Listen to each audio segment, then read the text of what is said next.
এক ছেলে কান্না করতেছে, তখন এই কান্না সূত্র ধরে আমি বাসা থেকে আসার পরে দেখি একটু ঝগড়া। যখন রাস্তা বেরোছি তখন বৃষ্টির মতো কাউন্সিলর এখানে ছিল।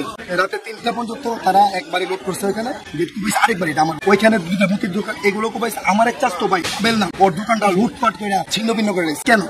এটা সত্য একটা পদক্ষেপ না নিলে তাদের কোনো গার্জেন নাই, এটা দায়িত্ব নিয়ে এটা কিভাবে শেষ করা যায় আমাদের আপনাদের কাছে ছেলে পেলে আছে, তারা তাদের অপকর্ম 2 দিন পরে পরে এলাকায় ঢোকা সৃষ্টি করে তারা মাদকের সাথে জড়িত, বাড়িঘর লুটপাট করছে, মানুষের অতিষ্ঠ হয়ে গেছে। আমরা এখানে নিরূপ, এটা একটা সমাজ দামদা নিয়ে এরকম করে দিলে আমরা কিভাবে এখানে বসবাস করি?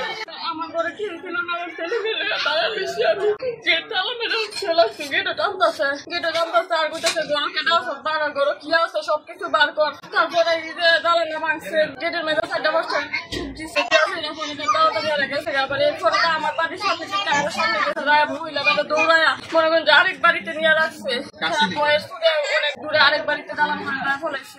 আইছিল ওই যে বিপক্ষের দলেরা, কে আইসে তো চিনতে পারছি না, পার্টি সাথে যুবদল, ছাত্রদল, স্বেচ্ছাসেবক দল সহ সমস্ত অঙ্গ সংগঠনের নেতৃবৃন্দ নিয়ে আমরা 1-1.5 ঘন্টা যাবত এখানে খুব আন্তরিকভাবে চেষ্টা করতেছি এটা শেষ করার জন্য। কিন্তু এই ঘটনাটা দীর্ঘদিন যাবত বারবার হইতেছে। আজকের পরে যদি কিছু হয় আমরা কিন্তু ছেলেপেলেদেরকে ধরবো না, আমরা কিন্তু মুরব্বীদের ধরবো এবং কঠোর ভাবে বিচার করবো যে আপনারা চিন্তা করতে পারেন না। আল্লাহর রাস্তে আল্লাহর দোয়াই দিয়ে বলে যায় আল্লাহর রাস্তে থামেন। সন্দীপের এলাকায় ওখান থেকে অনেক রোগী আসছে এবং আমরা আমাদের যে টিম, ইমার্জেন্সি টিম, আমরা তাদেরকে প্রাথমিক সেবা দিচ্ছি এবং এখনো আসছে আমাদের সেবা চলমান, সেবা প্রক্রিয়া চলমান, রোগী এখনো আসতেছে।